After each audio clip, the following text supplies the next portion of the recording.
Thank you very much for joining us. My name is Lillian Muli.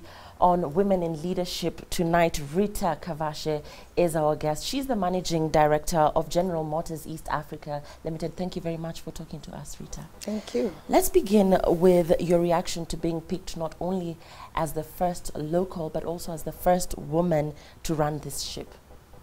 So Lillian, this appointment did not come as a surprise to me. I was already earmarked as a potential leader for General Motors, and several developmental programs had already started to take place. Actually, the announcement came when I was the export director for Sub-Saharan Africa, based in Port Elizabeth in Johannesburg. So I had gone there for a developmental program to have an opportunity to engage with other leaders other than the leader who was running General Motors East Africa.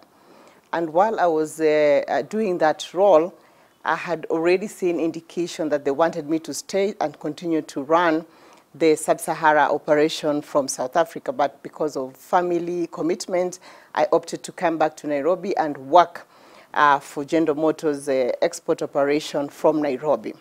But at that point, I was actually then appointed to take two roles, to run General Motors East Africa as the managing director and the export director for Sub-Sahara Africa. So in terms of preparedness, GM had done a lot of work in developing me as a leader. So to myself, it wasn't really a major surprise, but to people, of course, outside, it was indeed a surprise because I was not in the limelight as an executive of General Motors, so they had to do fresh introduction and all that, so banks, suppliers, and all that. To them, it was a surprise. To General Motors East Africa employees, I don't think it was a surprise because we've had an opportunity to work with them. I want to go back to your background as a trained teacher and how General Motors, and now, of course, you being at the helm of leadership, came to be. Yeah, as a teacher graduating from university, I opted not to teach. So actually I worked for 2 years in a computer software company that was developing special applications, and I was selling those applications. So I saw an opportunity in General Motors and I applied for the job as a young person looking to discover what more one can do. I opted to apply for a job through Hawkins and Associates, and actually that was a very important point in my life because I was very, very descriptive of the type of company I wanted to work for and the type of job I wanted to do. So I told Hawkins that I'm looking for a job not in a local organization, I'm looking for a job in a multinational organization, and the idea to me was opportunity to grow, to go cross-border, and to really use my potential, which I thought I had even as a trained teacher. I had learned a lot in the university, and I thought I had what it takes to be an impactful individual in workplace. So yeah, and here I was, I got the job, and of course during the interview, it was even a concern to the panel that I was joining a very engineering in terms of background, enterprise, and how was I going to fit in a sales job. So I had to convince the panel that, yes, I may be lacking in engineering capability, but I had a lot of human relation experience and know-how, which I thought was very, very important in a sales job at that point. So I got the opportunity and I never let them down. You pointed out that you started your career in sales. So here at General Motors, what exactly made you stand out over the years that you think served as a competitive advantage for you as Rita? So I came with the notion that I needed to really learn pretty fast to understand the acronyms for some of the products. The language was extremely different. It's not the same language. You're talking about models, you're talking a lot about engineering concepts and all that. So I came with a yearning to learn. And actually in the organization where I was in the sales function, we had an assistant. And what I told the assistant, don't go and do work for me because I will not have an opportunity to learn. Just lead me to the person who is responsible to, if it's change of tire, if it's a particular body construction that was required, I needed to go and engage with that individual. And I learned through those direct interactions with the people who are responsible for certain applications. So it was very good opportunity for me to really quickly learn and to grow. You're a woman, but you're also the CEO of General Motors. How have the women here benefited from your leadership? What changes have you effected being a woman leader? As a woman, I have the ability to see beyond the work. I have the ability to see the employee, especially female employees, are much better than my male colleague employees. So I'm able at the board level to advise my male colleagues. For instance, when a female employee gets a baby, that is a very, very important time for that female employee because they're concerned about the security of their child. They have a new child. How are they going to afford to take care of that employee? You know, the needs of a new baby. There's cost implication to a family, and a woman bears that responsibility as she's spending 3, 4, 5 months taking care of that child. And having gone through that, I'm able to understand much better what a fellow female colleague is going through. So when it comes to compensation, at what point do we do the compensation for a female employee?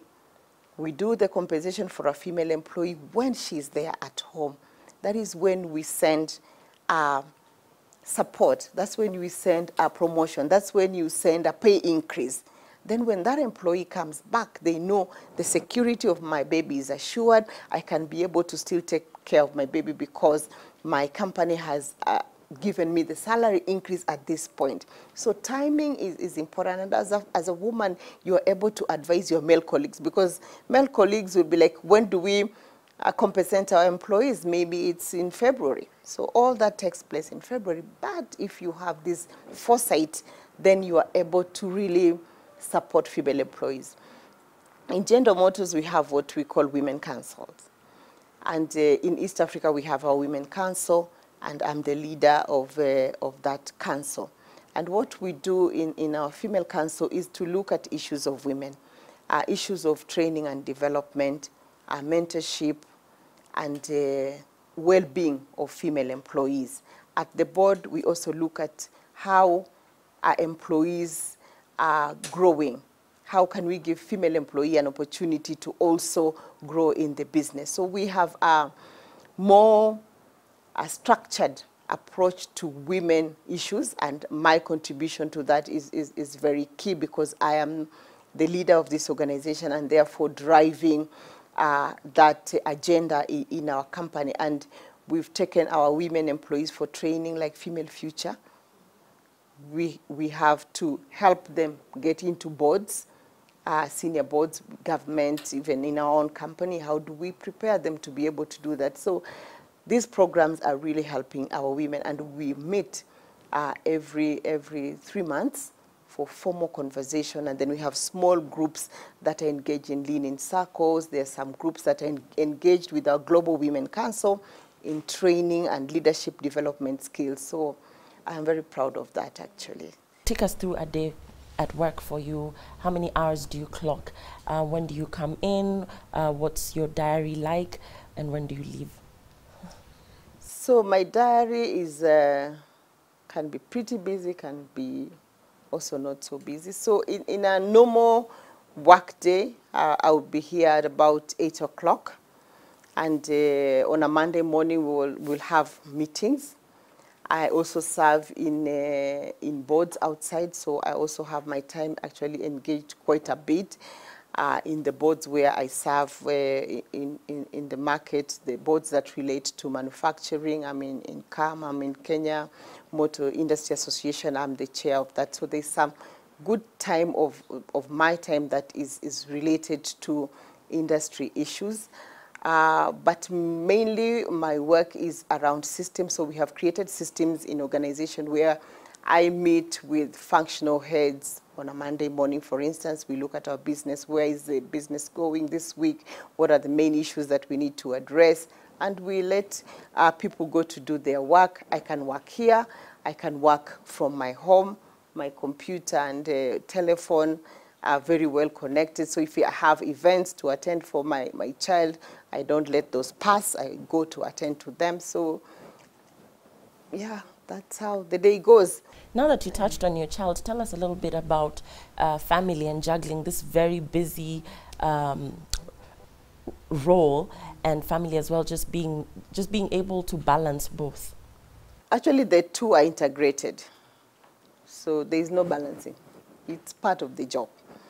And it comes with learning. So I have learned through my career, and having worked for GM, where work-life integration is a core part of our business.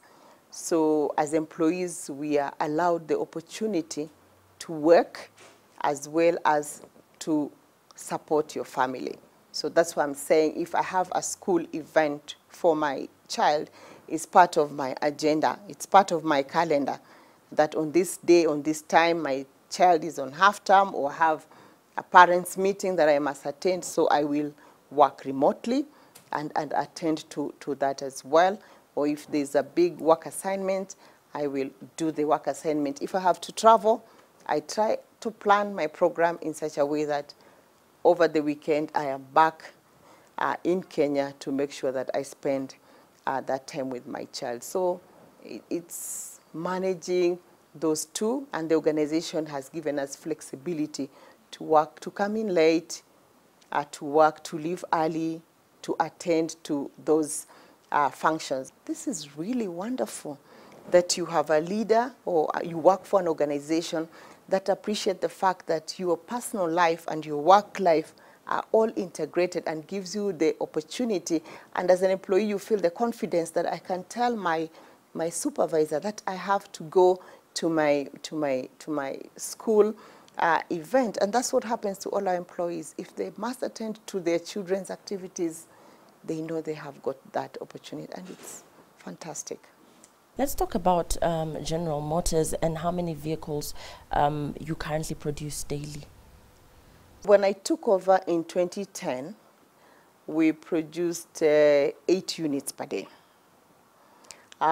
Then we looked at the market. There was great opportunity for growth. We were already seeing that the business is actually going to start to grow. And we started to look more closely around our capacity to produce. And we wanted to be the truck producer of the entire region and maybe potentially export beyond the East African region. So what did we need to do to really revamp our plant to be able to do that? So we started on a plant upgrade program in 2010. By close of business, I think 2015, we were able to produce about 24 units a day on a single shift. So we eliminated waste in our production process. We upgraded our factory. We did a complete layout change. We outsourced some of the processes that were bottleneck, gave that to a contractor. We did what we call sub-assemblies. You put the parts together from your factory and bring the parts already built up to come into our production line. That gave us an opportunity then to increase our production and still work on a single shift basis. So it's a fantastic opportunity for us to grow our business into the future, into the region. We are geared to produce about 11,000 vehicles per annum. Where does your competitive advantage lie? Which units would you say are selling most? So our competitive advantage as a company, the way I see it myself, actually lies in our people. Because products, you could say, could have more or less same attributes.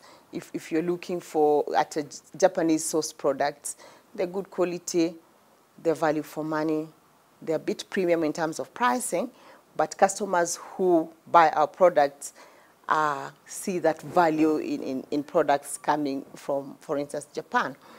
But our people, to me, are our great asset in terms of how they execute. The fact that we belong to a global company, processes, initiatives that might come into our market 5, 6 years ago, we already are very, very vast and familiar with new marketing program, new initiatives, going to market programs and all that. So we are always ahead of our peers in terms of innovation, execution, and all that. So people are key. Of course, brands are very important. We have the Isuzu brand and the Chevrolet brands. Those are our main products. The bus business model is a big business. We dominate the entire market as far as leadership in the bus business, in heavy commercial trucks and all that. So people, our product, our network is quite expansive. Our business model relies very heavily on distribution through the dealer network. Have you attempted to make it easier for Kenyans to own your premium brands? Yes, and Kenya has seen economic growth. And as a market, the potential is very high. We are talking about a potential of about 100,000 vehicles per annum. And what is produced and sold locally is about 20,000 vehicles. So there's an 80,000 vehicles opportunity there that is consumed by the second hand. But we have seen growth in the middle class, and we've seen people preferring to buy new cars.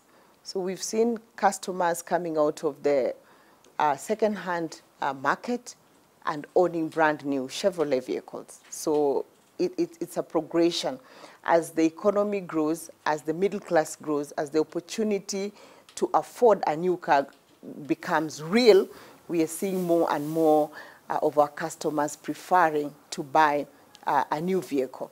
And we're also educating customers that the initial price of a vehicle might look attractive, but there are other factors that need to be considered in the purchase decision-making process because there are issues of after-sales, there are issues of warranty, there are issues of emission standards. Some of the products that come here as second-hand are not even able to operate. So from the port of Mombasa, you might just have a junk that cannot work in our environment because our fuel quality, the system of operation of that vehicle is completely not for our market. That's why we propose to our customers to look at all those holistic aspects of purchase decision. But the key one is ability to afford, and more people are beginning to afford new cars. Yeah.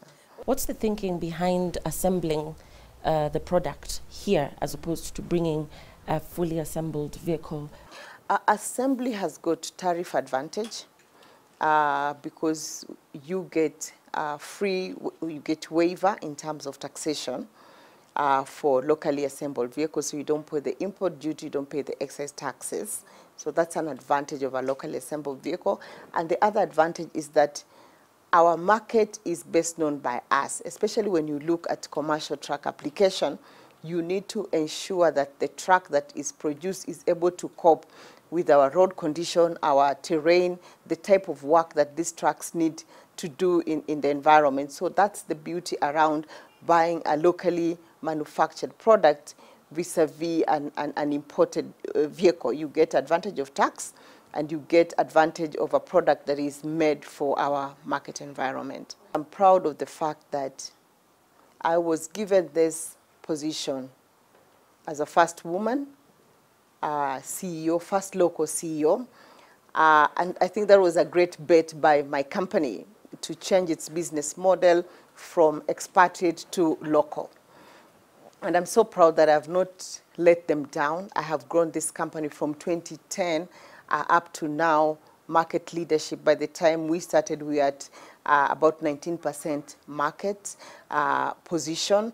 Today, we are #1 at 35% market leadership. That's what you call market dominance, really, to speak, in a competitive environment. So as an individual, that was a great opportunity for me. And what I'm most proud about is the fact that I have not let down the owners of the company in entrusting the business to me.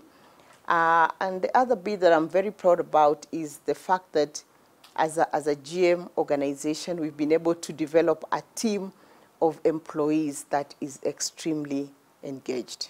The higher the engagement of your employees, the higher the opportunity for success. The first vehicle that came out of this production line was in 1977. Allow me to show you this factory.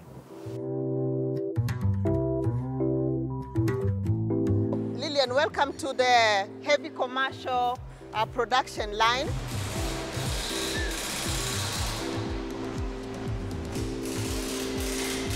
This is where we do the engine drop and the chassis. And we keep going to this side of the factory. What our team is doing right here is now tightening the engine drop to the chassis frame. The cabins are already dressed, so they will be married at that point of the factory.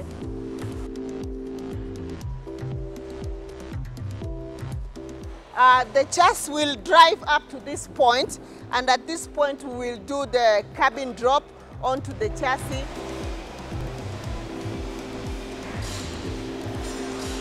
And the vehicle will drive out to what we call care center, where we'll ensure that all the processes are completed, and we do quality check, and the vehicle will be out and ready to be shipped to the dealer location.